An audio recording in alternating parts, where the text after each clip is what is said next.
Hello and welcome to Synthesized Sunsets. Today we are here with Rich Horton, a longtime sci-fi critic who has written reviews for Locus, Black Gate, Tangent, and now his personal Substack, Strange at Ekbaton. He is also famous for compiling a year's best science fiction and fantasy anthology series that ran from 2006 to 2021. We are very excited to have him on the show.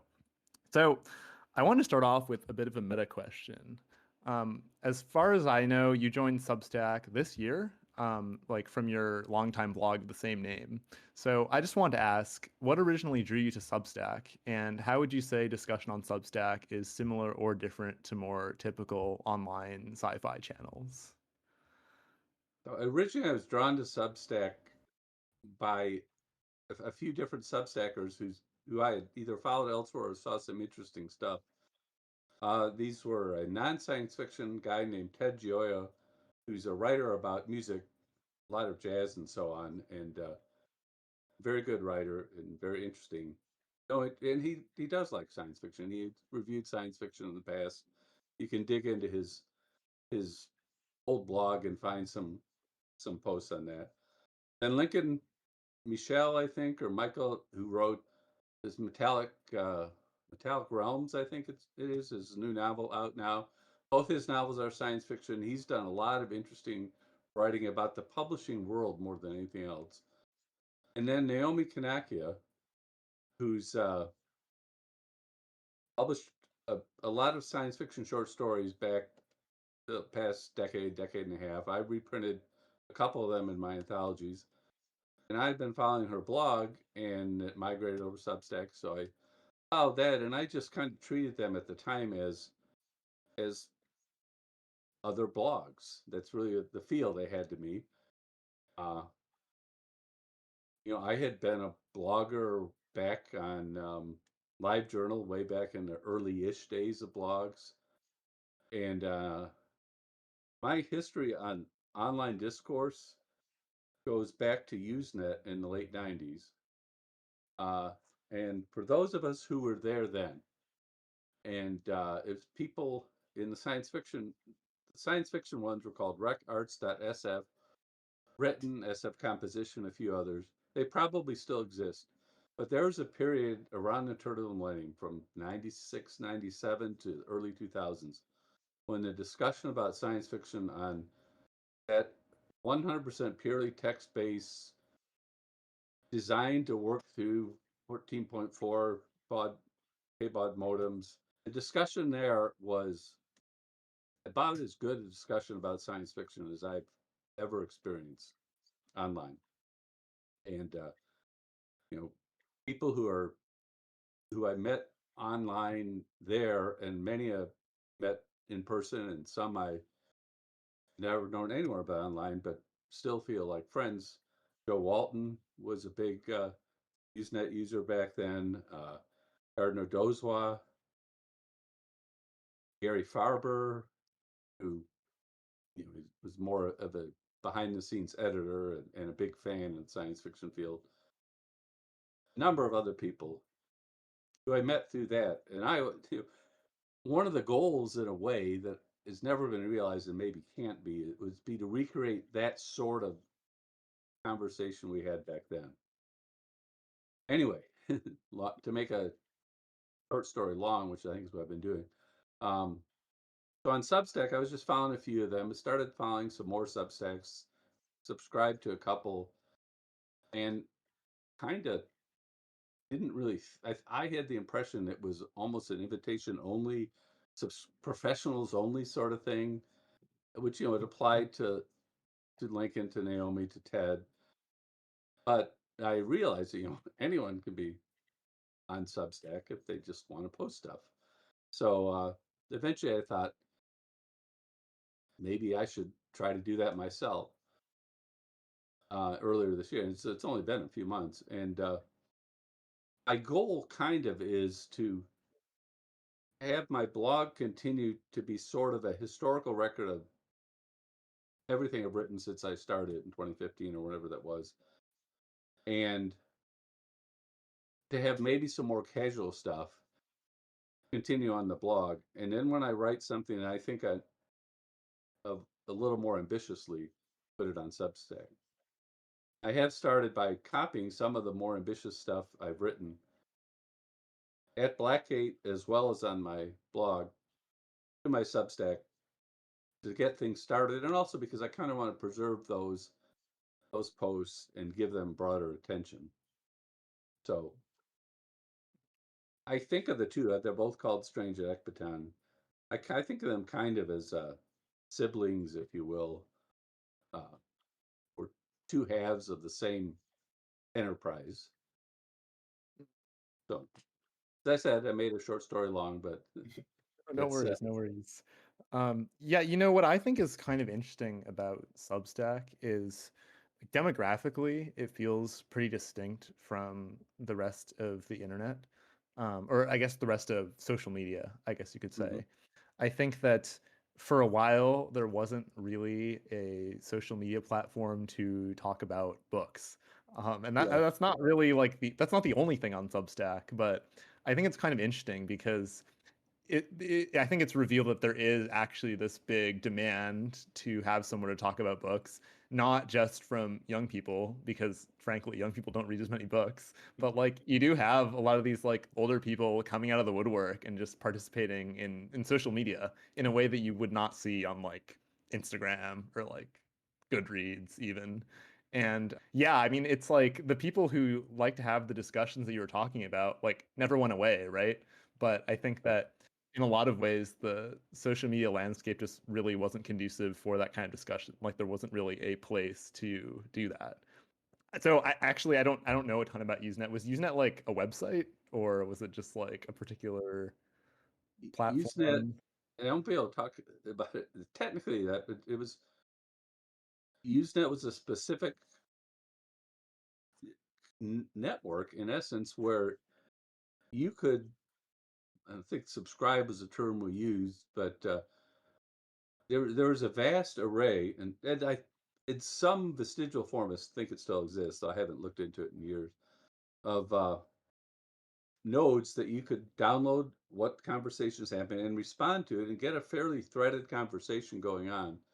All text, pretty well threaded, where you had some Usenet etiquette, copying the relevant part of the conversation you're responding to, responding to it below it so that people can see the argument developing, or actually, yeah, I'm probably forgetting. Maybe we always responded above, but you could still track back through the argument. So it really kind of it was designed. It was based on bulletin boards more than anything else. Bulletin boards were probably the originator of Usenet, and it was designed to have kind of an ongoing, flowing conversation. Is the way I saw it. Back in the day, there were pretty reasonable ways to look back at, to get Usenet history. You could still find things I wrote way back in the day. Uh, um, I do remember. I shouldn't say anything, but well, I'll say it. One specific night, I had probably two more martinis than I needed, and I got mad at something, and I just started posting this rant. And this was dial-up days. I was dialed up in the internet, and sent it out there. And then next morning, I woke up and thought, oh gosh, that was embarrassing. I never should have done that. It was totally inappropriate, and I couldn't find it. And apparently, then dial-up had just gone down and died on me at the perfect time that my long, extended, but ultimately really embarrassing and stupid post had disappeared forever. So It's couldn't incredible. count on that though. And if it did get out there, it was out there forever. Um, but it was it was a really great way. That was around the same time I started writing for Tangent, and it's probably related. Uh, in that I was getting online, starting to make connections. Um, but that was a great way to get started writing informally with a very knowledgeable body of fans who knew a lot about science fiction and who could write pretty intelligibly. One of the things I noticed, I got in, I checked into some mailing lists and news groups at the same time about say musicians that I liked. Van Morrison was one. I was in a Van Morrison mailing list. Passionate listeners, knew all about band stuff, couldn't write for anything. I mean, I'm just talking simple emails back and forth, just for poor writers. And that's something I cherish because communication is better when you write well. And we got that in the science fiction oriented Usenet news groups, and no doubt in many other ones as well, probably most of them associated with books. You mentioned books on Substack, and I think of Substack as the part of Substack I'm on is primarily what we call literary Substack, right? And I'm fascinated by the great books, contem you know contemporary and old mainstream fiction, Victoriana, that sort of thing is one of my interests. Science fiction and new contemporary fiction, all that stuff about books is stuff I love to talk about. And Substack really does provide an outlet for that. I think what Substack does really well is creating filters around various areas for discussion. Like there are some like as like a creator or writer, you're much more able to curate who is reading your stuff. Like it's kind of very easy to block people. It's very easy to like make sure that only certain people can comment on this one particular thing, or people like when someone has to like pay money for the right to troll you, well, Yeah. then suddenly it seems a lot less appealing. And I would imagine that on somewhere like Usenet, you actually kind of have a better selection bias for sci-fi just as a happy accident, because in order to be using that kind of thing, you probably have to be like a bit nerdy, a bit scientifically inclined. Whereas with the internet now, I think even before COVID, I wouldn't even necessarily this is the case, but after COVID, just everyone is on the internet, like whether they want to be on it or not. And so I think that you increasingly kind of need ways to filter people that can allow for like a more substantive discussion. I think one thing that I really enjoy reading about on Substack is how like there will be some like angry person from like Twitter that will come in, and then they'll just get there, and then there's just like a bunch of like stuff to read, and they're like, this is like boring, and then they just like head out. It's like, yeah, that's what we want. Like I think Substack that really can be a time sink, yeah, but um, a yeah. productive one, which is a dangerous one because you're reading a lot of interesting stuff, and you might realize after a while, well, I should be writing, or should be going to work, or whatever it might be. But So I wanted to ask a little bit about how you got started writing reviews. So you mentioned writing for, you mentioned going on Usenet and also writing for Tangent. So can you tell us a little bit about Tangent and how you got started there? well, what happened? I was on and used to say in a couple of more bulletin boardish places that were very science fiction oriented. One was called sff.net. So I was on sff.net, and through that I was and Usenet as well. I was having the opportunity to have a lot of conversations about at that time mostly science fiction. And Dave Truesdale was one of the guys on on uh, on sff.net. You may know Dave's name, and if you do, you probably heard about some unfortunate events in Dave's past. Maybe you haven't, and that's just as well. We've heard of him. Yeah. So Dave was not quite as. I like Dave. He's a friend for a long time, though we've been out of contact for a while. He went a little what I would consider crazy, um, and he was not so crazy back then. I mean, he's very opinionated and sometimes wrong, but so are we all, right? Um, but anyway, Dave posted something, and I think it may have actually even been a print ad in Locus or something. I had subscribed to Locus since 75 or so. I mean, I still am a subscriber. And he basically said, I've got this fanzine devoted to reviewing short fiction, and I need more people to review more of it. And by that time, I had been writing just little short posts. So I read the latest analog. These are the good stories. These are the bad stories, whatever. Either on Usenet or on SFFnet or whatever. And I knew I could write, and I knew I was reading almost all the magazines anyway, so why not write about them? So I told Dave, well, I could do that. He said, sure, thanks. And he sent me to start out with 3 or 4 of the crummiest saddle state zines that you'll have ever seen. A couple of them were horror oriented.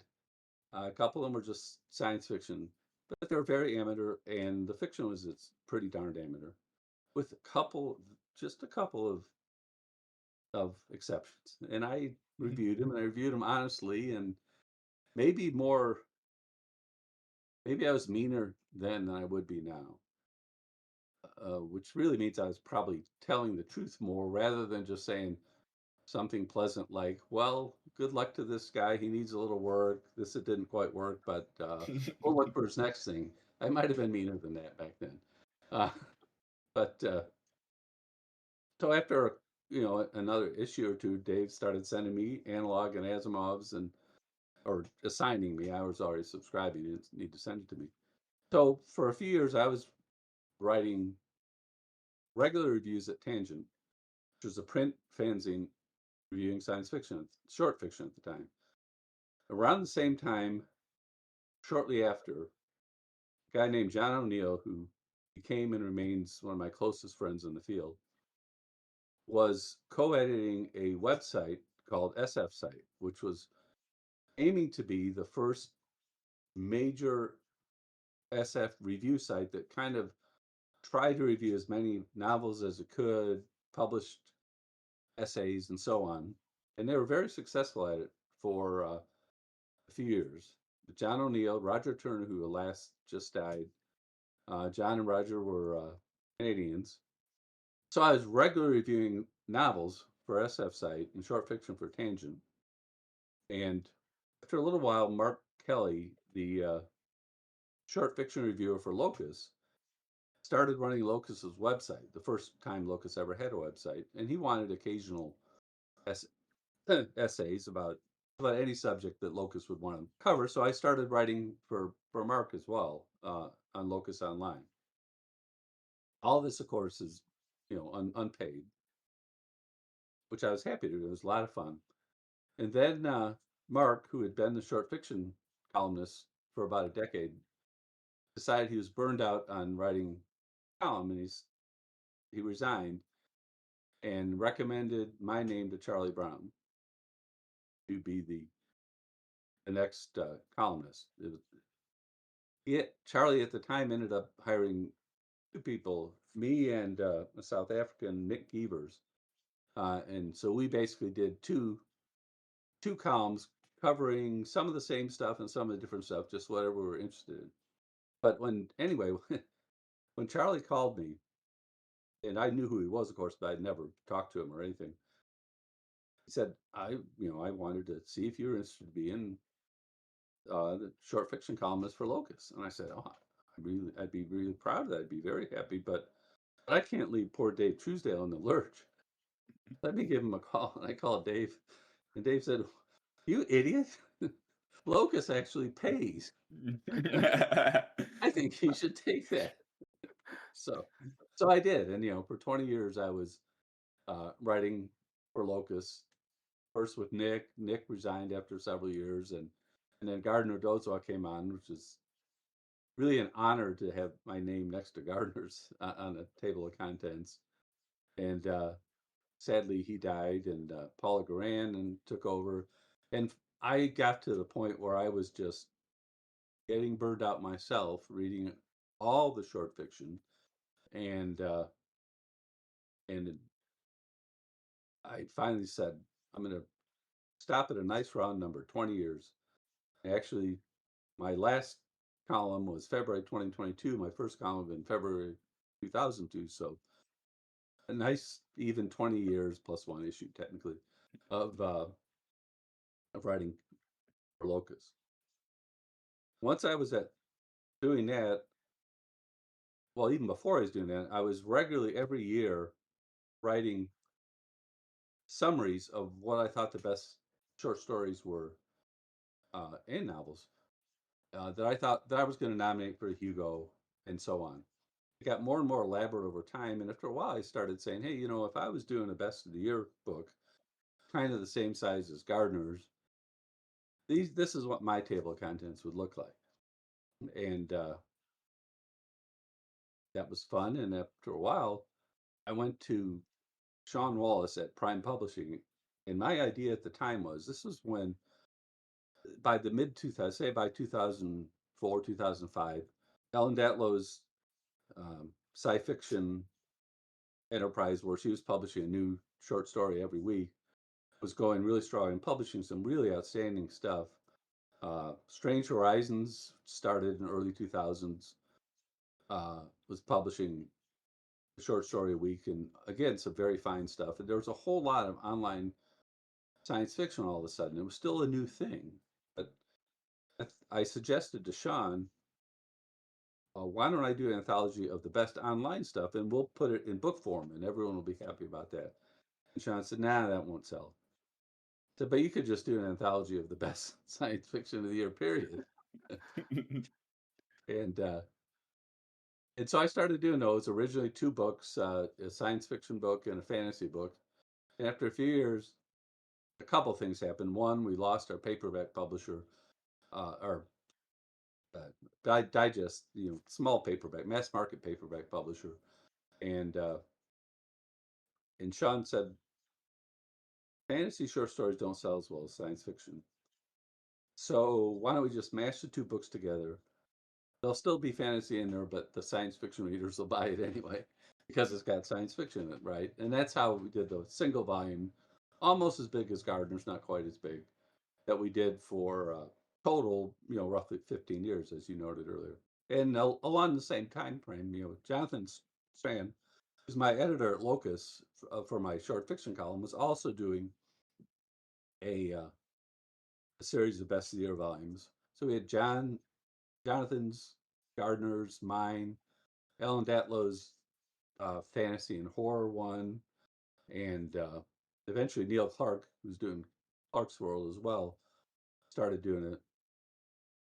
And that seemed like a great time for short fiction in the field to me, because we were able to support, it was 5, 6 different best of the year volumes, and they sold well enough that the publishers were glad to keep publishing. Maybe not well, definitely not well enough to make any of us rich, but so anyway, I think I've gone on too long, maybe, but that's my history, as how my history started as an anthologist and as a columnist. Do you did you guys have to not have any overlap? Like, did you have to fight for certain short stories and the right to include like specific ones? The history, the answer is there was there's no rule about having overlap or not. Uh-huh. And in a typical year, each of us, Gardner, me, Neil, Jonathan, with one-to-one look at each other editor, we might have an overlap of up to 5 stories, which we were publishing 25 to 30 stories a book. That's a smallish amount, the smallest percentage of the amount. And in any given year, each of us, at least half of our stories, maybe more, wouldn't have been published in any other anthology except ours.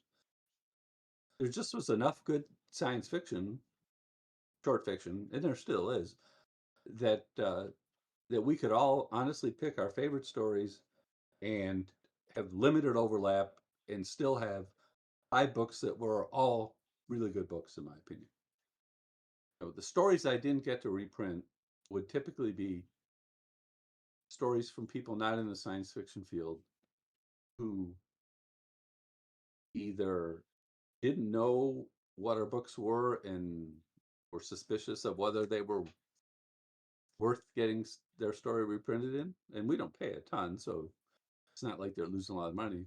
Or their agents, maybe, this is speculation on my part, but it's the feel I got sometimes, maybe said, you're a literary writer, it's not good for your career to be associated with science fiction, so we're not going to let that story go there.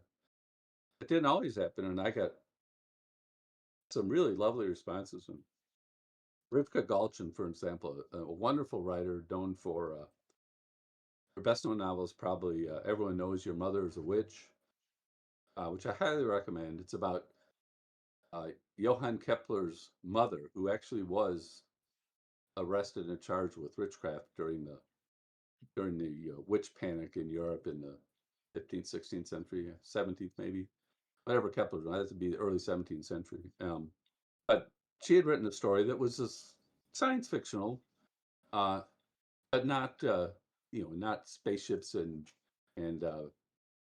what is it that squids in space? Isn't that what Margaret Atwood said science fiction really is?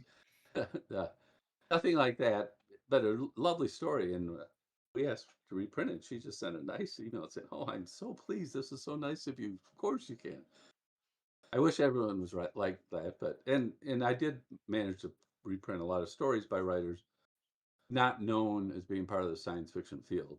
I always felt that was a good thing to do, kind of for a two-way to bring them to the attention of science fiction readers, to bring writers who science fiction readers haven't seen, and to also kind of make them aware that there's a whole community out there that likes the kind of stuff they're doing that maybe they're not reaching.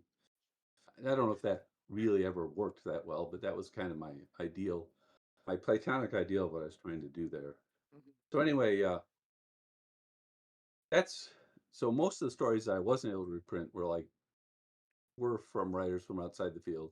A few were cases where we were only paying a penny a word, and the writer's like, "I'm sorry, I feel like I deserve more," and I have total sympathy for that attitude. And so if that's the way you feel, I think as a writer, you have the absolute right to demand what you think your work is worth. And if you think a penny a word isn't enough, I kind of agree with you. I just couldn't afford to pay any more, or my publisher couldn't. There were a couple cases where the where I had two stories, say, by the same writer that I liked equally well, and I basically asked him, which one do you want me to use, because I love them both. And so I had an informal rule of only one story per writer that I would break every once in a while, but typically that was per year. And in at least one case, the author said, "Well, Gardner's already taken that one story. I'd like to have them both reprinted, so why don't you print the one he's not taking?" So there was some of that, and that qualifies as sort of a negotiation between the editors or the editors and the authors to not reprint the same story. But that didn't happen often. It didn't need to happen. If we had got to the point where we were getting overlap of 10 or 15 stories between our books, I would imagine we would have tried to do something about it, but it never happened. And I think our tastes were just different enough, and there was enough good stuff out there that it wasn't going to happen. So you've been talking about a lot of different reviewers and anthologists that you wrote alongside. How would you describe your own personal style as both a critic and an anthologist? Speaking of my style, one of the constraints we have at Locus uh, is no negative reviews. And the idea is uh, we are choosing what stories to review, and for the book reviews, what books to review. We're only going to celebrate the good stuff. We don't need to talk about the bad stuff. And I can understand that. I think there's a certain perception that may have some element of truth to it, that one of the reasons for that was that Locus got a lot of money, especially back in the day. Unfortunately, the economic situation is different now, from advertising from book publishers, and Charlie Brown didn't want to get any book publishers mad by saying bad things about their books. So the rule was, if you don't like the book, we'll just not review it, okay? That kind of affects how you write your reviews, because you're not able to talk about interesting failures or even boring failures.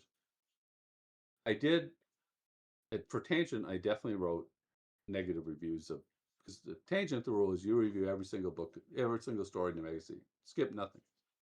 And I wrote some very negative reviews, and I regretted some of that later. There's a good young writer who became a good writer, I should say. His first couple of stories were pretty bad, and one of them was a comic story in analog, and I just said, "This is just awful. The comedy doesn't come off. It's really flat and horrible." And he was very offended, and I thought about it, and I said, I didn't have to be mean. I could have just said the story didn't work for me. John Clute's principle is excessive candor, where John rule is that he must tell exactly what he thinks about a story. Lucky for John, I'm going to joke about John's style, which I like, but it takes some getting used to. Lucky for John, some writers probably had no idea what he was saying about their stories, so they couldn't become offended. but but uh, but I have never been able to live up as fully to that excessive candor as sometimes I think I should, because especially the more people I meet and know in the field, the more people that I really like, and they may not always write great stories. They may be really good writers who write a bad story every once in a while. And it's hard to hurt people's feelings that you know and like.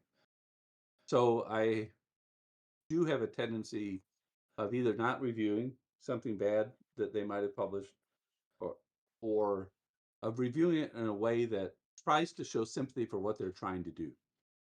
Give them credit for what they're trying to do while maybe suggesting that they weren't fully successful at it. A reviewer can be wrong, so you should be humble, and you should always leave open, look, the story didn't work for me, but maybe it was the reader's fault or the reviewer's fault and not the writer's fault. And I know there are cases when I wasn't wrong, but still maintain the humility that, sometimes you are going to be wrong, and allow room for that. There's a rule about reviewing versus criticism. One of the things reviewers tend to do, and I've done this myself, uh, sometimes too often, to try to back off it, is do too much plot summary. Especially as a critic, I feel that as a critic, you should be allowed to spoil the story, but readers still get furious about that. So I try never to give away the really crucial points, but I know I have a tendency to hint at something's going on that I think is important and interesting about the story, even in a review. And I have had people criticize me for spoiling too much. I, for the most part, don't think that any really good story can be spoiled. Really good stories can be reread with great enjoyment, and in fact, they get better sometimes on rereading. That said, there are definitely stories that do turn on a neat trick, and it's not fair to the author to give away his trick. I try to avoid that. But a general sense of, there are things that some readers get very sensitive about being spoiled about, that are like, why? You'll learn that on page 4, that sort of thing. But anyway. Oh yeah, no, I was just gonna say, like, this is something we have already run into with reviewing, especially having a podcast, right? We're just like, we want to have this person on our podcast, but we also want to write an honest review. Like, does it matter if we give them like a not wholly 5 out of 5 review? And I think that kind of, I think what we have decided is like, it sort of feels less bad to write a bad review if the work is already like quite well acclaimed. Like if it has a Hugo nomination, it's like, okay, this doesn't feel as bad as it being in like the back page of some like tiny semi-prozine being like, this story sucks. Like the story sucks. But That is we that's kind of how I do. Like, there's a Mike Resnick story that I think ended up winning a Hugo. It's certainly nominated for it, and I thought it was absolutely awful. Mike Resnick can take it, so yeah. I'm going to say that was awful. In the case, the other one where a writer, maybe his first or second published story, yeah, I should have shown more discretion, because it's a new writer. You don't want to stomp on his hopes and dreams. So yeah, and their writers are so different. I wrote a somewhat negative review of a Jonathan Carroll novel for SF Site, and I loved a lot of Carroll's stuff, but this novel, whatever it was, I felt it failed in some ways. And he sent me really just a lovely email saying, "Thank you so much. I loved your review. I thought it was very, very understanding. I don't fully agree, I think he said, but I really like to see a review of that type because it helps me think about what I'm doing better and so on." And I thought, well, boy, if all authors like this, we wouldn't have to worry about it. There's another author, I guess I can say her name because she's unfortunately died. It's Cage Baker. Published a lot of really fun stuff, neat stuff, which I enjoy. And I reviewed one of her books for SF Site. No, maybe it was one of her stories. Either one of her books, or one of her stories, or maybe both. And I gave it what you might say, a 3.5-star review. It's good. It was a fun story. I enjoyed it, but it wasn't one of my favorites. Whatever. It wasn't anything vicious. And I went up to her later on. She was on a panel, and I had a book with her, and I just went up and introduced myself because I like to meet people. And she said, "Oh, nice to meet you, but why do you want to meet me? You hate my work." I hate your work. I wrote a nice but not rave review of one of your things, and the other stuff you've written about, I actually wrote rather very positive reviews about it. But writers can be really super sensitive about stuff, so it's hard to say. Yeah, I Yeah, think it is rough if kind of the default review is just like everywhere is only publishing positive reviews of stuff. Yeah. It can become very normalized to a point where, okay, if someone's publishing a good review, like good but not great review, then in your mind you start thinking about it as like, okay, that was a terrible review and it's getting trashed because of just like what's out there. I used to do Amazon reviews. I stopped that a long time ago. And they ask you to give a star, 1 through 5-star thing. And I reviewed it's a book of poetry by another writer who sadly died quite young. A nice guy too, but I gave it 3 stars because it was, there's some nice stuff, but it wasn't great in my opinion. And 3 stars is what I did for stuff that's kind of in the middle range. And he said, "How can you do this to me?" He said, 3 stars, this just, it's totally unfair. How can I not get 5 stars for this? I'm like, I read a lot of poetry, and for me, 5 stars is, Philip Larkin, Wallace Stevens, people like that. I'm sorry you're not that level. And, 4 stars is poets at the lower level are still really outstanding. And 3 stars is pretty good for a writer of science fiction poems, just getting into the deal. I'm not saying your book's terrible, but he was just very upset about it. It made me feel all the more guilty when not that long after that he got cancer and died. But that's, you know, I'm sure I didn't give him cancer.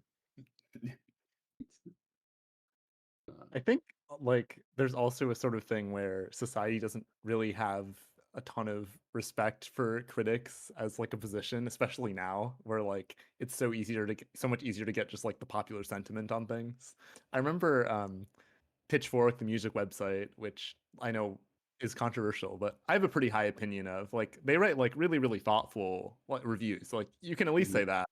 And I remember they published a review of Taylor Swift's album Folklore, and they give it like an 8, which is actually really good for Pitchfork. Like very, very few albums get an 8, but yeah, the writer of the review just got like death threats. It's just like, like like I feel like it's a combination of. I mean, first of all, like Taylor Swift fans, obviously, but like also I think that I don't think people really like. I think there's like a pretty large segment of the population that don't really view critics as having much like I guess like artistic value, especially compared to an artist, which is a bit of a shame, because like you need some critics to keep any field honest. Like otherwise, like what do you have if you don't have some kind of counterweight against like critical opinion or against like popular opinion? Then I feel like there is just kind of like this homogenization effect. You need someone like Judith Merrill or yourself to kind of keep the scene flowing. And I kind of worry that now that you can get stuff that's so like tuned to your preferences and to see what the general member of the population likes, then some of that is just going to like go away. It's a combination. Part of it is, there are hardly any newspapers publishing much in the way of real book reviews the way we used to have. Yeah. I grew up where the New York Times book review is always really fun, and they still exist. They're not what they were. Washington Post had a really good one, and Michael Dirda was running it, or were writing for it, both running it and running for it. And even my local paper, the St. Louis Post-Dispatch, did regular book reviews for a while. And I eventually sent them something and I said, well, you guys don't write much about science fiction. I'd be glad to write stuff for you. And they more or less said, we just get stuff off the wires. They're publishing something by someone from Denver or whatever. Not that this was a bad writer or anything, but it's like, don't you want someone from St. Louis to give the St. Louis focused opinion to your local readers? But that's a sad story about state of newspapers in general.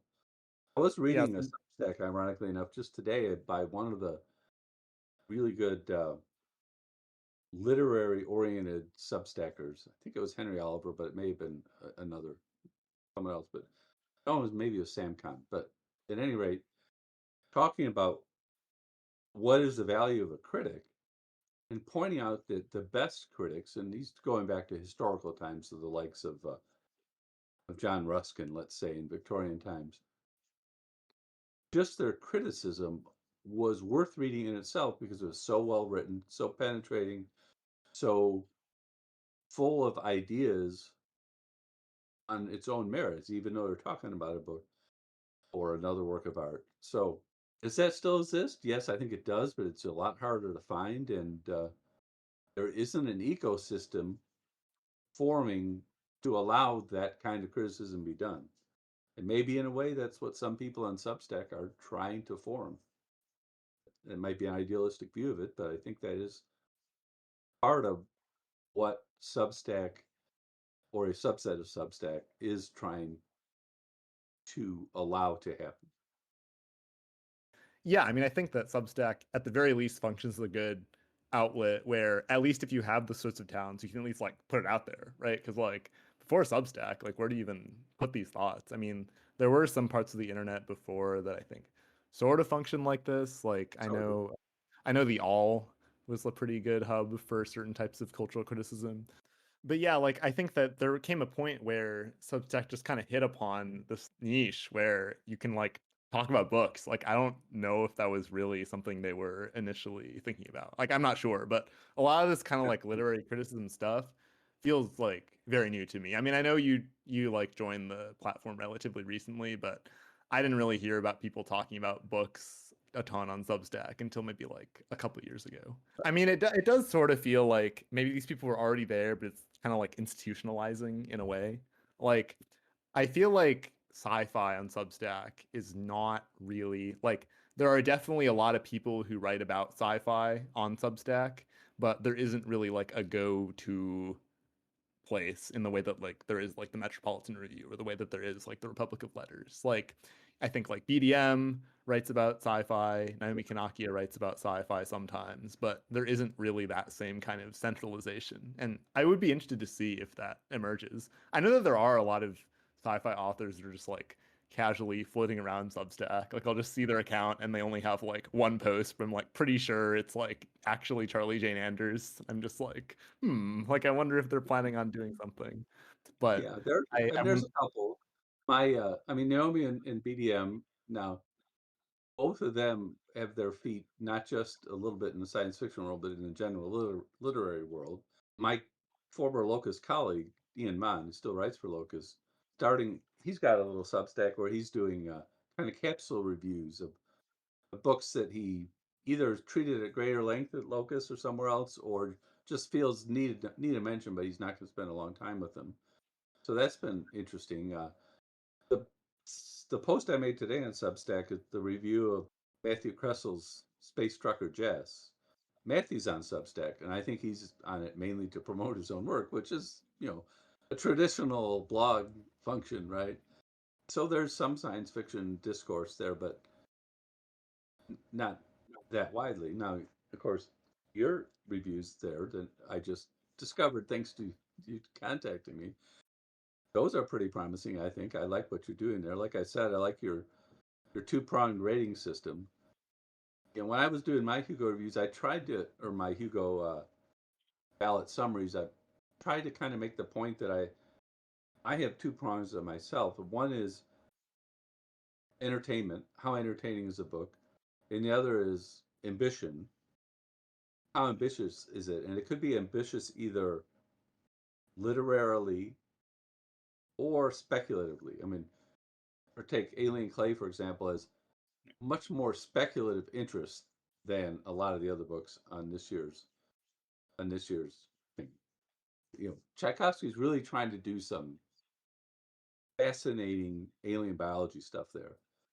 The story itself maybe is less fun than, say, the Tainted Cup, which was just about as fun a read as. I mean, I love reading the Ministry of Time too, which is my number one book. But the Tainted Cup to me is not, although it's the ideas he presents are pretty cool, is not as out there and wild as, let's say, Alien Clay, but it was more fun to read. So then I'm trying to balance fun to read versus, hey, really neat ideas being treated interestingly, and how do you balance that? And Yeah. I mean, I think we were running into this exact issue because Tainted Cup ended up being my favorite of them, and Alien Clay ended up being Kevin's favorite of them. And yeah, I do feel like you can often sort of tell like ambition in a work. And I feel like you mentioned Ministry of Time was your favorite, and I feel like Ministry of Time felt the most literarily ambitious to me. Like the prose felt like it was going for the most. And yeah. I'd read a couple short stories by him. I reprinted one of them in one of my books, but I hadn't read any of his novels until our book club did Children of Time a year or so ago. I read that and I thought, wow, the ideas are really cool, but the writing, some work. And so that was what, 10 years ago or so that Children of Time came out. And now with Alien Clay and Service Model, I think he's developed a voice that you can replicate. It is not a high literary voice at all, but it's this very snarky, very constantly joking, even in a very serious sense, voice that, for someone as prolific as him, I think one thing you have to develop a voice that you can replicate. But it makes his novels fun to read, even if they're not super high literary in some sense. I was thinking of ambition, for instance. The last couple of years, Indian writer did Rake's Fall, and my brain just isn't working. His works, his two novels, tremendously ambitious, trying to do just really outstandingly strange stuff, especially Rake's Fall. But I didn't feel that they quite worked. They quite stuck the landing. So there's a case where you say, I want a writer to keep doing this because he's really doing some fascinating work, and eventually he's going to hit it on all cylinders and produce something really special. But these two books, though they certainly were worth reading, maybe didn't quite fully achieve what they wanted to, in my view. Others disagreed, which is fine. But so that's kind of what part of what I get to with ambition is you want ambition, but you have to recognize that the more ambition you have, the chance for failure is probably higher too. Mm-hmm. Mm-hmm. Yeah, I think with the speculative rating, one of the things that we're kind of concerned about is I think we both basically be convinced that the term like hard science fiction, it's sort of like overly applied to aesthetics.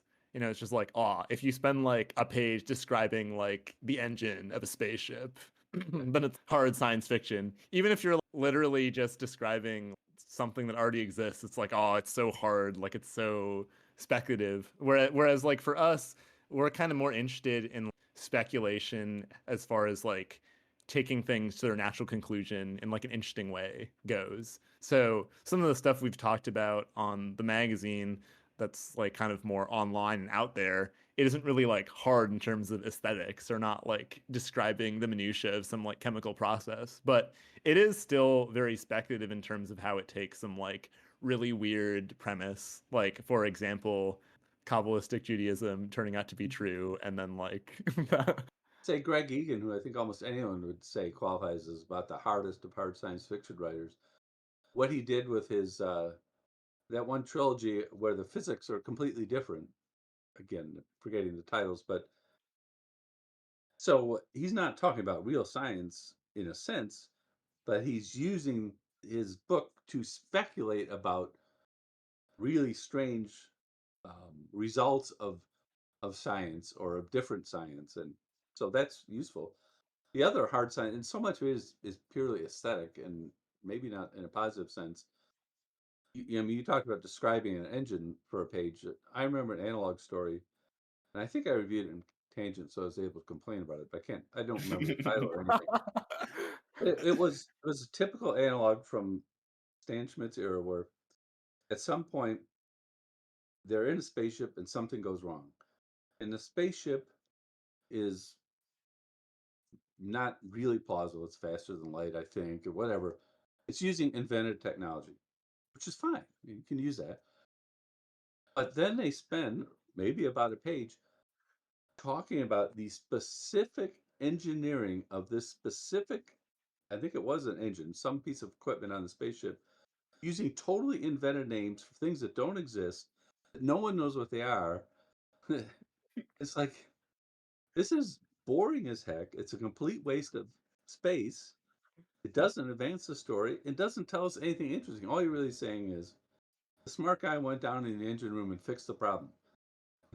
We believe you because it's your story, but you're not telling us anything special by saying he did it by choosing this completely invented thing that has never been introduced to us and twisting it in a certain number of degrees, or and then reinserting it or whatever. It's just silliness when you get to that point. You mentioned Adrian Tchaikovsky. I feel like what makes a lot of Adrian Tchaikovsky's stories feel really hard to me is not necessarily the aesthetics, but just his actual background in biology, which oftentimes you can pick up on. And I think that is actually how you get sort of like the hardest science fiction in my mind, like in the way that I think of it. Like, I actually think of Ursula K. Le Guin as being like a pretty hard sci-fi writer, which is a really weird thing to say, but like she did have this pretty deep background in like anthropology in particular, but also like a lot of adjacent subjects, and like as a result she's able to speculate in a really interesting way. And I think that the weakness of anyone trying to follow in her footsteps is that they are like not anthropologists. I guess Ursula K. Le Guin isn't like literally an anthropologist, I think, but like I think because of the influence from her dad and like just the exposure that she's had, she's like basically an anthropologist, right? She And was an so anthropologist, but she grew up with children of her mother was certainly a writer, but I think also anthropologically trained, and most famous for a book about a very anthropological subject, obviously. But yes, I think her degree is actually in French or something like that. But she's has an honorary academic degree anthropologist. that's not, but like you said, she's immersed in a certain scientific subject that she can use in convincing ways, speculate in convincing ways that hit home because they're real, even though the speculation isn't real. They're based on reality rather than just made up. But yeah, like that's sort of what makes science fiction, speculative fiction cool to me, as opposed to literary fiction, and why I think it's maybe good for it to remain a little bit of a separate scene. Because I think in science fiction, it's sort of a place where people can come in as these professionals from these other fields and then kind of like inject their knowledge into like literature. Whereas if you've kind of always wanted to be an author from day one and your background is only literature, I think there's like a limit to stuff that can be interesting in that direction that you can produce. And like I think that is really interesting to me, is like how can you get more people from fields that are like not literature writing stories? And I actually think that's sort of a way that I think science fiction has in some ways become worse from my perspective. I think that increasingly people who write science fiction are just kind of writers like all the way through. Whereas like in the past, you had more people who were just like weren't really writers by trade, and as a result, you got like a lot worse stories in some respect. But you also got that kind of like interesting like speculative sauce that I feel is not going to always be present if like everyone in your scene is just like has always wanted to be a writer. And the other thing that is probably happening with science fiction and happened probably with all fields of literature at one point or another, to one degree or another, is the source of ideas for people, instead of being, let's say, for science fiction, instead of being, hey, I know something about this particular scientific field because I've studied it, I've worked in it, is I read a story about this thing that was cool, and you're not directly connected to reality, you're at some remove from that when you're starting your speculation. The same thing could happen with literature. Did the experiences that the writer is telling result from his lived life or from the fact that he read a lot of good novels? It's almost like their writers are becoming LLMs in a sense, where they've just absorbed all the previous literature and are reforming it into different patterns, but without any new information. So one of the last things we wanted to ask you about is we wanted to ask you a little bit about WorldCon and your experiences there and maybe how it's changed over the years. So I guess, are you planning to join us in Seattle for WorldCon? And also, like, do you have a favorite WorldCon? Do you have a least favorite WorldCon? And like, how often would you say you're able to make the trip? Let's see. These days I make it every second or third year, maybe. I will be in Seattle. I'll even be on programming. I did not manage to get to WorldCon for a long time. I first early, even going back to when I was in college, I was a big science fiction fan. I was at University of Illinois in Champaign. We had a science fiction club that I was a member of, but I never got involved in fandom per se or in going to conventions. I now wish I had done so, but I was too shy. It was a big part of it. Didn't end up going to conventions until I was already writing for Tangent. Uh, Dave Truesdale invited me to come to Kansas City, where he lives, to go to Conquest there. I finally went to Archon, saw John O'Neill there because he came down from Chicago. So I started going to local conventions, basically Chicago and St. Louis and Kansas City. And got to the point where I got over the shyness to some extent. This realization that it's shocking that I would be close to 40 by the time it hit home, or maybe over 40, that authors are people just like the rest of us. When I first went, I just paralyzed with shyness of this writer whose work I've loved so much, I couldn't possibly talk to him. He wants nothing to do with me, which is not the case in the science fiction field, and probably not anywhere, but certainly not in science fiction. Writers do love to talk to people as long as they're not jerks about it. And I finally got over that. Then I started, so I thought, okay, I'm going to go to WorldCon.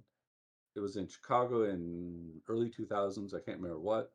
I had my membership and everything, and there was a work emergency, and simply couldn't get away. And so I didn't make it that time. And so then after a couple more years, some of the conventions were too far away. Some I just never pulled the trigger until I was back in Chicago in 2012.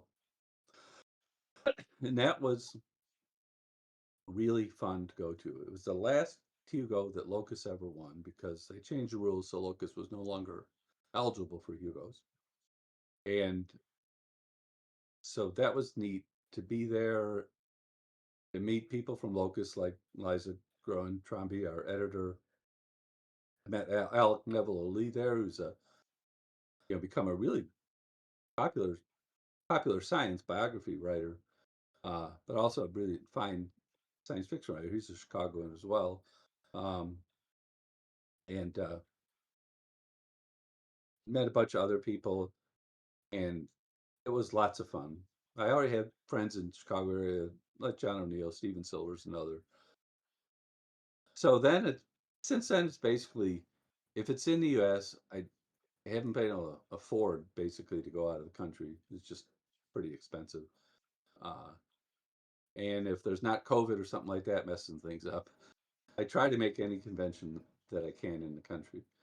My favorite, I'm gonna have to say, it was Cannes for selfish personal reason.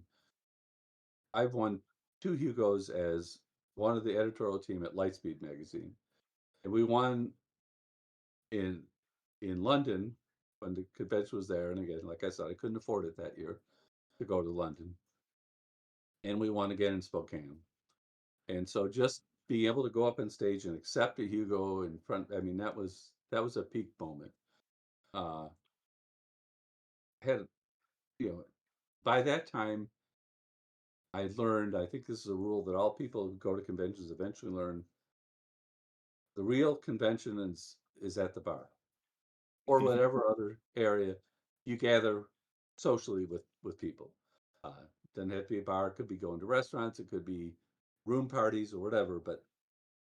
And so long conversations I've had with many different people at various conventions, either at the bar or in the con suite or wherever, are what make conventions really special experiences.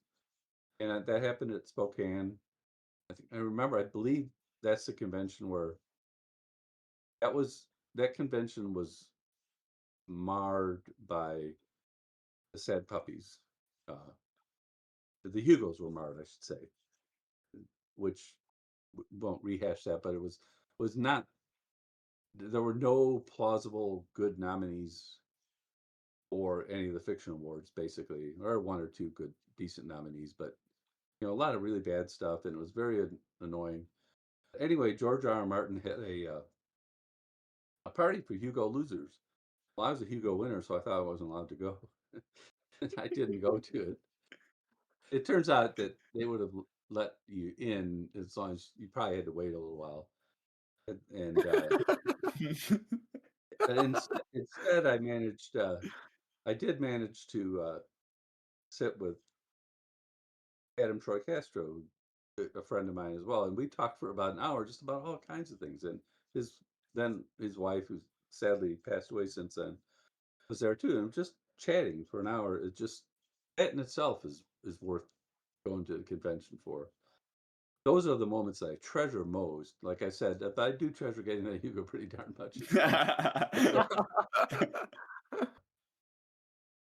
We'll both be there at WorldCon. I'm looking forward to it. Be our first one. I also went to University of Illinois to Urbana-Champaign, but unfortunately the science fiction club had died by the time I entered college. But Do you think you would have joined it if it existed, Jordan? I'm not sure. Probably not freshman year, but maybe junior and senior year. But I didn't join until I think I was a junior. But we shared the room. If you remember the time I was class of 81. So in 1979, we shared the room with the Iranian Students Association, which was interesting. That's a heated time to. Oh man. And yet that science fiction club was co-founded by Roger Ebert. Wow. He obviously wasn't there then, although I had been reading him because he wrote for the Sun-Times, and that's the paper my parents took. So I read his reviews in Sun-Times and didn't know he had anything to do with science fiction until later. But maybe we should be able to run into each other sometime that week.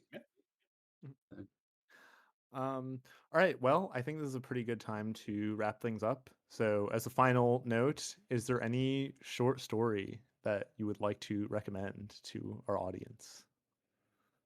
Short story from this year or short story from any time? I mean, it can be whatever you want. It can be whatever you want. The story that I've really liked so far this year is fantasy novella by Amal El-Mohtar. I did write about it at Substack. The River Has Roots. So that was really good. But I am far behind on my short story reading. I have been ever since I retired from the Locus column, because basically I said, okay, now it's time to catch up on novels, which is sort of what I've been doing. One story I'd like to recommend, it's been highly praised, but deserves all the praising you get and more, is New Light on the Drake Equation by Ian MacLeod. And Ian MacLeod's a pretty neat writer. Published some good novels that have never quite taken off, but a lot of fantastic short stories, including Breath Moss is another great one. But New Light on the Great Drake Equation is just a beautiful story about basically about the lost dreams of science fiction and novella, and it's really really moving and means something, I think, to science fiction readers, just because it is so much about the science fictional dreams we wanted to happen and they never really did. So All right. You can find Rich Horton at richhorton314252.substack.com on Substack, or at his original blog, Strange Ekbaton, at rrhorton.blogspot.com. And thanks so much for coming on the show, and we will see you all next week. Welcome back. So, any thoughts on the episode, Kevin? Yeah, this episode was pretty interesting in that I think that Rich Horton was someone that I've vaguely been familiar with for a while from just perusing various short story collections and history of science fiction, but I didn't know that he had any sort of online presence. And then there was this one day where I just saw him pop up on Substack, and I was like, whoa, is that Rich Horton from Locus magazine? And then I clicked on his name, and he didn't really have any posts, but there were just a ton of sci-fi people following him, and I was like, okay, that's probably him. And then I started to engage a little bit with some of his posts, and I was like, you know what? I feel like this would be a pretty good person to have on the podcast, but I didn't really know too much about his personal style or really much about how he got involved with science fiction. So it was definitely interesting to hear from someone who has been around probably longer than any of the guests that we've talked to on the pod, wouldn't you say? Yeah, for sure. Yeah, definitely. I mean, I got to hear kind of like his, I don't know. It was cool hearing like a lot about like the early. I wasn't really expecting like it ended up being a pretty big focus on like the Usenet early internet sci-fi Yeah, community. I wish I came prepared for that. I didn't even know that was like a thing, really. Yeah. Yeah, it was pretty cool though. Sounded like a vibe. I was talking to some people about sci-fi at this meetup like a couple days ago, and one of the people actually had the take that one of the Werner Binge books, I think it was A Fire Upon the Deep, is actually largely inspired by Usenet, which I thought was pretty fun. Interesting. Yeah. Like, he was just like, yeah, there were a lot of people on Usenet. Yeah. I do think there is something about that. You know how like writing like physical letters can like sometimes produce more interesting like conversation in a way, because you have to like really like think about like how you're gonna like cook in terms of what you're writing, because it's like you gotta get a response for a few weeks and stuff. But it also kind of sucks because it's just like slows down like the speed of communication like so much, right?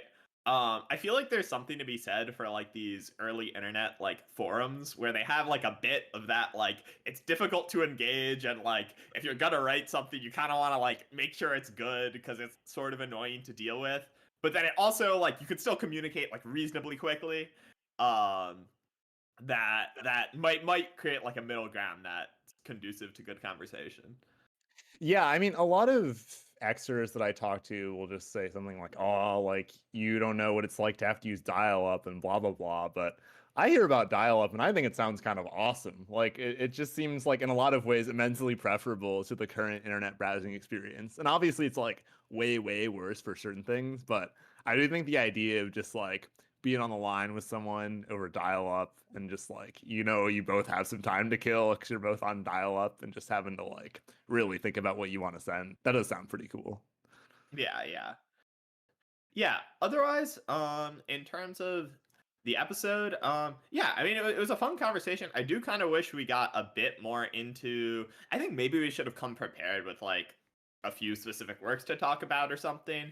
But we ended up like not talking about sci-fi, like actual books, really much at all, or writing too much either. Which is kind of where I thought most of the discussion was going to be beforehand. And Oh yeah, I mean, it's not like we didn't really make an attempt to prepare. Like before the episode, we were reading a couple reviews and their accompanying works, but we were kind of like, I don't really know how much we're going to be able to say on this. for sure.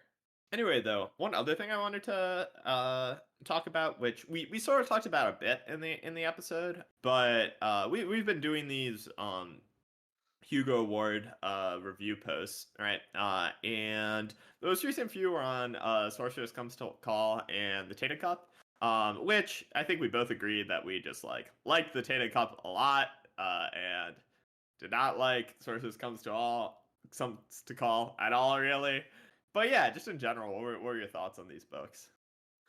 Yeah, I mean, I think that I had some really high expectations for the Tainted Cup going in because you had read it before and said it was really good, and then also like there was this fat recommendation on like the bookshelf for like, this book is like so good, and then I just like brought it to the bookseller and like the guy was just like, yeah, like I haven't read it yet, but like my friends all say this is just like really good. And then this other person was just like, yeah, this is like literally my favorite book that I read last year. And I was just like, holy crap, what's gonna be in this book?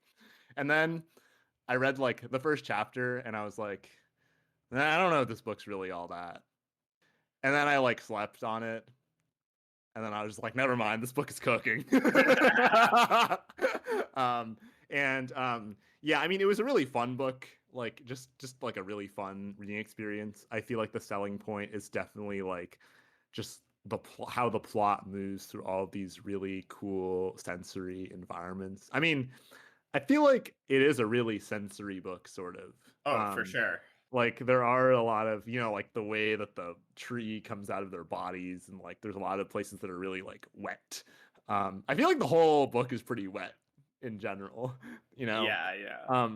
One thing that I think is a bit of a shame about this book is that I feel like it's not particularly ambitious stylistically in terms of like the descriptions of things. Like I can't really think of a single thing where there was like a description of something and I was like, oh wow, that was like a really poetic way to put it.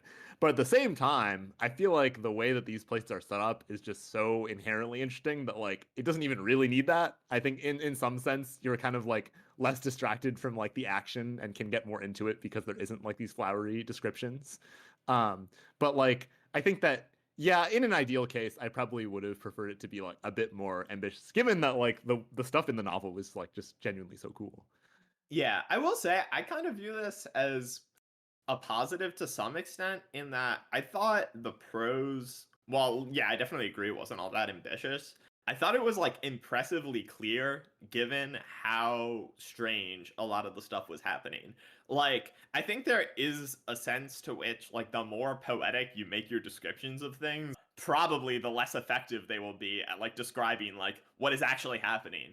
And despite the fact that there was like a ton of stuff in this book that was like quite alien and that like I had never read something like this happening in a book before, I never once felt like confused as to what was happening, which I thought was pretty impressive. And also was quite good considering it's a mystery novel in that for mysteries, I feel like in general you do want stuff being clear is like quite important compared to just like stuff having like good poetic vibes and stuff because you do want it to sort of feel solvable and stuff, and I thought this struck that balance pretty well. But I mean, at the same time, I do kind of feel like this was a book that was like a 9 out of 10 for me, and it kind of like it completely actualized its potential. Like it was sort of like yeah exactly like it was sort of just like unable to be better without like being more ambitious. Like I think it pretty much executed perfectly. Yeah. But yeah, I agree. Like, it's not wholly a negative that this is the case. Like, I think in the Isaac Asimov school of writing or whatever, this would be pretty optimal in terms of the prose. I mean, yeah, I feel like the plotting was pretty good. The settings were definitely really good. Characters were quite good as well. I feel like when I was looking at reviews and stuff, like I was looking at what other people said for this book, and I think like the main thing, like people were just like really like Anna and Din's like dynamic was really good, and all like the scenes were there together and stuff. And I would agree, honestly. Like I thought the dynamic was pretty good and stuff, but like I think I like pretty much liked all the scenes where Dim was by himself, like more. Like when he's just like going out doing investigating. I thought this was just like kind of the peak of the novel. And just like I thought the sequence at the beginning, and then especially the sequence where he's in like the big mansion towards the end, were just like the highlights for me. I was wondering if you agreed with that or. I mean, I don't really agree. I think you have kind of like a cool opinion. But I think it's also kind of an unusual opinion. Well, I agree. It's like- unusual. I'm saying that's unusual. Yeah. Yeah. But I definitely enjoyed. I mean, I feel like I probably liked him as a character quite as much as you. Not to say that I didn't like him, but I don't think he really made like that much of an impression on me. Yeah, but, this was like the general sense I got. Yeah. Yeah. But I guess also, and this is like the sort of whack thing that I wrote in my review, one thing that I really enjoyed about the like Anna Din scenes, especially the ones at the beginning, is I feel like they really felt like they were like ASMR videos. And I don't know if I can really articulate that to anyone who has not seen like the specific ASMR videos that I have watched, but like there's a very specific genre of ASMR video where you like go into some like kind of like small room and there's just like a person there at like the table who's like kind of mysterious, and you just like talk about them while there's all sorts of like interesting curiosities like in the room. And I guess I could just like really imagine that being one of those situations where it's like POV, you are Din, and you're just like talking to this like weird woman who just like hops in a box for a bit. And like I just like couldn't stop thinking about that. Like I was just imagining like the YouTube video where this happens, and like I think in some ways it's kind of added to the experience. Nice. Yeah. And then so other than Tainted Cup, we also read Sorceress Comes to Call, which what were your thoughts on that? I mean, I know they're negative, but I mean, the Sorceress Comes to Call, like I just wasn't really sure what the intention of this book was. My general take on it was that it would be a pretty good kids book. Like not like an amazing kids book, but like a pretty good one. I think it would be like a decent recommendation to like a precocious child who's like in like 4th or 5th grade or something. But I feel like as an adult novel, it just doesn't really work that well, and I was struggling to think of who the intended audience is. In some ways, I think this novel is executed well, I guess, which is kind of a weird thing to say, but like in terms of just being like a very simple story of this girl like kind of reaching her independence and overcoming these obstacles, like I wouldn't say that there's anything really like technically wrong with it. And I feel like all of the problems that we have are just kind of downstream of it being like really simple, like not particularly ambitious in any way. Like the villain is sort of cartoonishly evil, yeah, and sometimes it does just like directly explain things to you as a reader. But like as far as it's like the writing goes, like it's somewhat well written. There's some passages that are pretty good. I wouldn't say that it's kind of like a flawed novel necessarily, but I just didn't really get what it was trying to go for. Yeah, I mean, I would say like you're reviewing this novel, and this is something I've run into a few times, but like mainly on this novel, I was definitely struck by like I don't know how, because I did not like reading this book like at all really. But I was kind of like struck by like, okay, how much do I go with like how much weight do I give my opinion versus just like things that I can like objectively feel, and it's kind of tough to like completely separate these when you're reviewing something. Right, and I feel like there's some things you can do it more than others. Like I feel like we can pretty objectively say the book was like unambitious and didn't have like a ton of like completely novel ideas. But I feel like it's harder to objectively say the characters in the book were poor, for example, which I did think. I thought the characters were not that great. But outside of it, okay, no. Evangeline, the mom, the main, she was an objectively bad character. She was just uninteresting, cartoonishly evil. The way the book characterized her was like not the way she acted. Like she was portrayed as like kind of like sneaky and conniving and stuff, I feel like, by the characters in the book, but she was like not even remotely. But for the rest of the characters, I don't know. I don't think there is anything wrong with them necessarily. Like I think Cordelia is sort of believable. I think like Hester, Imogene, and Miss Green and the butler, Willard, I think they all have like they're all like pretty like charming and cute and like people like you might want to be friends with and whatnot. But yeah, I don't know. I didn't really believe in the characters, I guess. I feel like for a character, the most important thing for me, and I don't know if like you would agree with this, but I feel like there's some sense in which the most important quality for a character to have is to like actually believe in their existence, like in the world. Like you have to like believe they exist. Like manifest them.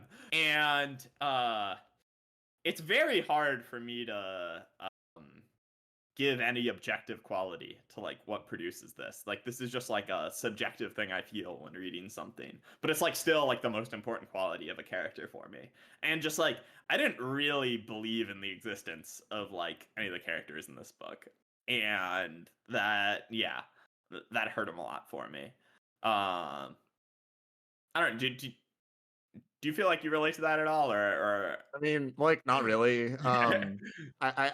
I feel like my my suspension of disbelief is very strong. Or I guess it's not even suspension of disbelief, but I feel pretty able to accept the author's vision. yeah. That being said, like, I mean, just to be clear, even though I am kind of defending this book in some ways, like I did not enjoy reading it very much at all. There were some high points. I think that the passages where they were describing her being under the influence of her mother were like actually quite well written and actually like a bit scary. And they just like skipped most of the times this happened. Yeah, it was insane to me. I was like, no, this is just like the part of the prose that's like good and I enjoy reading, and you're just gonna skip it. Yeah, and I also think that like the horse Falada was a very actually like somewhat scary villain at times. I think Falada produced the only really true moments of narrative tension that really kind of like felt real, sort of. Like I guess I just never really felt like Evangeline was putting them in actual danger. But yeah, I guess also I just knew beforehand that T. Kingfisher was vaguely known for writing like dark fantasy and horror adjacent stuff. And it really does make me wonder like what their other stuff is like. I mean, I guess I would hope that their previous book, Nettle and Bone, kind of leaned more into dark, scary stuff, because I could definitely imagine them writing a really good novel, I guess. Like, I don't know if you would agree. For sure. Like, I will say, like, I think the first, like, 2 pages of this book, maybe 1 page of this book, I was thinking it was going to be, like, a really good book. Because the book starts with this scene where it's, like, Cordelia, like, at church, and she's, like, under the influence of being made obedient, and it's, like, kind of describing how she just, like, has an itch that she can't scratch, because she has, like, no, like, there's a bug on her hand or something, and she can't, like, knock it off, and it's just, like, causing her, like, immense distress. I thought it was just, like, really creative, like, on the focus on these more mundane details and stuff, and the prose was, like, really good. But there were like, I think like 2 other times during the book where there was like a page or 2 sequence where I was like, whoa, this is really good. But yeah, for the most part, I didn't feel that way. I mean, there is a T. Kingfisher either novelette or novella on the slate, so maybe we'll get to see. Mm-hmm. But yeah, I don't know. What does this make you? Would you say it makes you bullish on her other writing? I can't say it makes me like bullish on it. Like, I really didn't like this book. I think it like makes me bullish on like because really the only thing I saw that I was like it was just like ability to write good prose horror, sort of. But I don't know, it did not make me bullish on like ability to like construct a good plot or create good characters or create like an interesting world. That's the other thing. I also just like the world of this story was Yeah, the world of the story did feel kind of fake. I will admit. yeah, it's just Like, like it did kind of feel didn't- like there were only like 2 locations. yeah, I don't know. It's just like uh yeah, I don't even think it's like the same thing as a suspension of disbelief, because like I feel like I can suspend disbelief very strongly for things, but like you said you're willing to like give credence to the author's vision, sort of. I feel like I don't really do this much. I don't think of like authorial intent that much when I'm reading. Like I kind of just like tend to think of like the world as like some place that's like actually existing, and it's just like if like something like doesn't make sense, it just like bothers me, sort of, even if it's like has a purpose that I can analyze.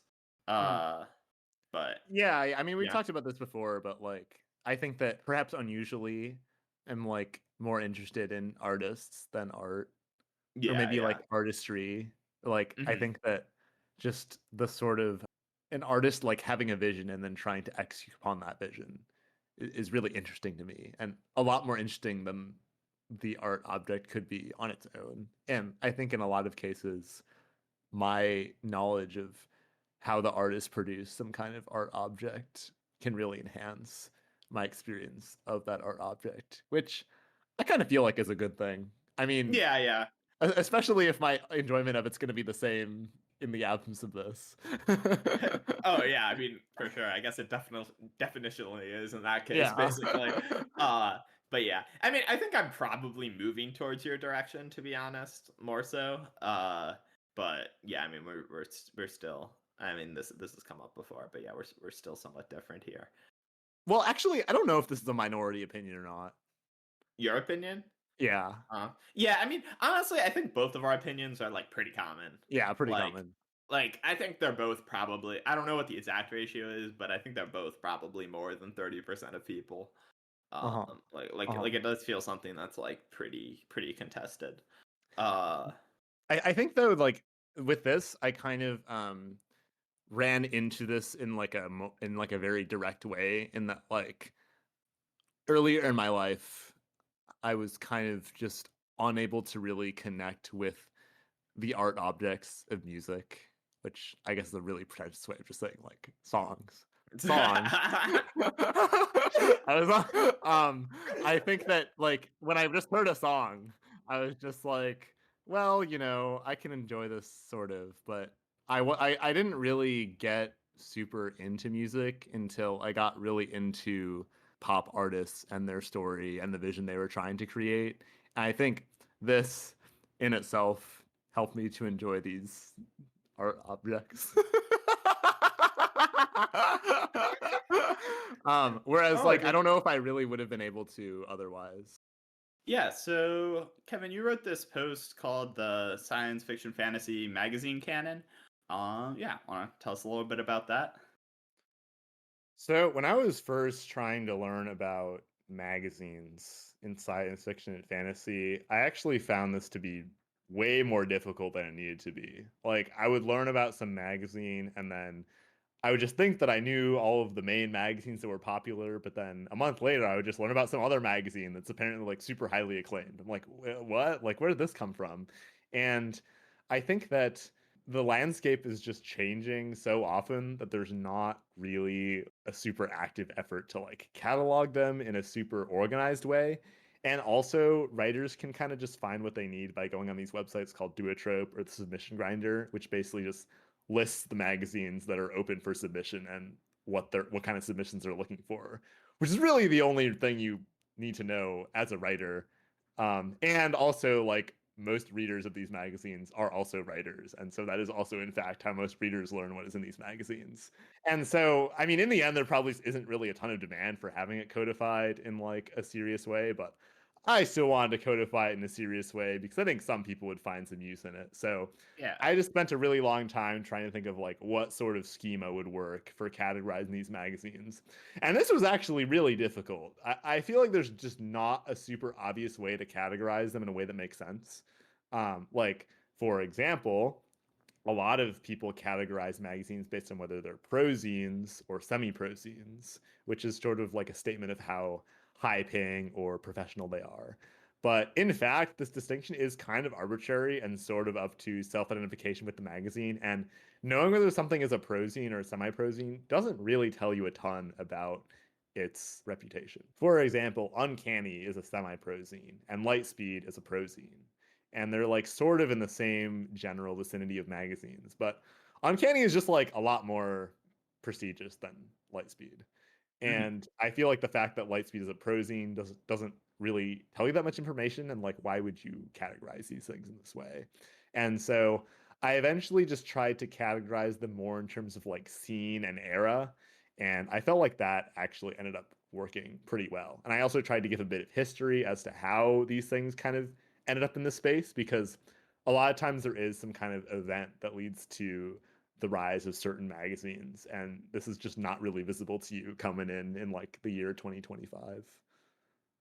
Yeah. I mean, at least personally, was reading this post and seeing you go through various iterations of it was definitely helpful for me, at least, in terms of at least sort of understanding. Because before this, I kind of had like a just sort of name recognition thing where I'd be like, like, I'm going to read this because I don't read any of these magazines every issue or anything. And you know, I'd just like read a story and it'd be like on Lightspeed, and I'd be like, I sort of recognize that name, and I'd read something on like Beneath Ceaseless Skies, and I'd be like, I think maybe that's like the fantasy one.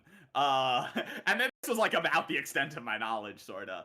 So it's good to have a sense of like what the main ones are and whatnot, and also like I feel like it is useful to have it going back and like giving the history as well, so like you know, if you read something that's published in the 90s and it says it's like in this magazine, then you can like have some sort of sense for how professional this was or whatnot, or yeah. I mean, the most interesting thing I came across was the whole horror magazines thing, because the longest time I was like, like Nightmare being the main horror magazine just feels kind of odd, because it's really not that old. And didn't they have a horror magazine before this? And like, what happened to Weird Tales anyway? And Weird Tales is this very storied, very old horror magazine. I remember hearing them having like this renaissance in like 2000s. I'm just like, it is kind of weird that like they were cooking super hard in like the aughts, and then now like nobody reads this magazine. But I guess that's just what happens when you have an editor that's flexing really hard and then they go to some other magazine. I guess magazines can really just decline that fast. And then I looked into it and it was just like, actually, like they published this mega racist story, and as a result, they lost basically like 3/4 of their entire readership in like 1 week, and the editor dipped as a result. And I was like, oh, okay. I guess that is also a thing that can happen. Yeah. It's just like, yeah, it's just insane to me. And like, not only that, but Nightmare was explicitly founded as like a replacement for Weird Tales. Like, it literally wouldn't exist if this didn't happen. But like, basically this, you know, sort of famous genre editor just bailed them out. And he's like, well, you know, it seems like I'm the guy to kind of step in and put in a magazine here, and that's what he did. So yeah, good guy, Nice. John Joseph Adams. Yeah, if you were to like just give some kind of quick recommendations of like which magazine to read depending on what you're looking for out of the main ones, what would you say? I would generally say that the magazines, for the most part, aren't as differentiated as you might expect. That was something that kind of surprised me when I was first starting out, is that I thought that there would be a thing where, if you have this kind of story, you definitely submit to this magazine. If you have this kind of story, you definitely submit to this kind of magazine. I would say that if you have a magazine like Clarkesworld and a magazine like Lightspeed, it's not exactly clear which magazine a story came from based on reading it alone. You won't have anything that dramatic. But I feel like what's more important is just looking at the sort of format they like. I feel like probably the magazine I would recommend to the most people is Reactor. And the reason for that is, number one, they publish much longer stories, sometimes like over 100 pages. Like sometimes they will just publish like a full-on novella just on a web page, which is pretty cool. And I think that these tend to have much higher average quality because they only take commissions rather than submissions. So they'll be commissioning authors that are generally well regarded. They have a lot of pull because it's run by Tor, who's the biggest sci-fi publisher in the US. And so they can get some pretty top talent. And I think that this combination of having these pretty long stories, which I think are just generally preferred by most people, and also by authors that are already often known to the reader, that's just like a pretty good selling point. I think that if you know someone who already reads sci-fi novels but doesn't really read short fiction, you could probably find some story written by an author they already like on Reactor and like send it to them. As for me personally, I mean, honestly, Reactor is a pretty good hit rate. I just haven't read a ton of their stories. Like, it could very well be the case that Reactor is my favorite, but I would say that I generally have preferred Lightspeed the most, just because I would say that it publishes the widest range of content and you can find the most different kinds of sci-fi. I feel like it's the best way to get exposed to a lot of different kinds of stories. I can't really think of a particular type of story that Lightspeed wouldn't publish, other than like those mega long stories that appear on Reactor. Um, but then I would say that if you're looking for a more curated experience, Beneath Ceaseless Skies is a very specific style. Like they only like secondary world fantasies, which is when you have it set on some place that's not Earth. They don't really mess with like urban fantasy or portal fantasy. It's strictly in like another realm.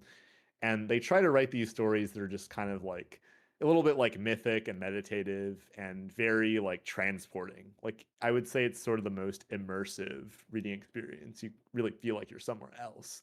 And I would also say that if you really like the first Beneath Ceaseless Skies story, you're probably going to like a lot of their stories. That being said, the opposite is also true. If you do not like the first Beneath Ceaseless Skies story, you're probably not going to like a lot of the other ones, but I would say it's like probably the most consistent in terms of the type of story you're getting. Mm-hmm. Yeah. All right. Well, it's a pretty good place to wrap things up, I think. Kevin, do you have any short story recommendations for us this week? Gosh, I don't know if I have any. Well, okay. So there was like a bit ago where I compiled this collection of short stories for my dad that were all based around this theme of like it was called like Humans Become Machines, and a lot of the stories were just generally about vaguely disturbing situations that where like the line between humanity and robot is very blurred. I felt like The Electric Ant by Philip K. Dick was a pretty good story from here, where it's like quite an old story. I believe it's from the 1960s, but it has some sort of like existential musings that still feel quite modern, even though you can definitely tell the story is from the 60s. And so I would recommend that. Cool. Cool. Well, thanks for listening, and we might see you all next week.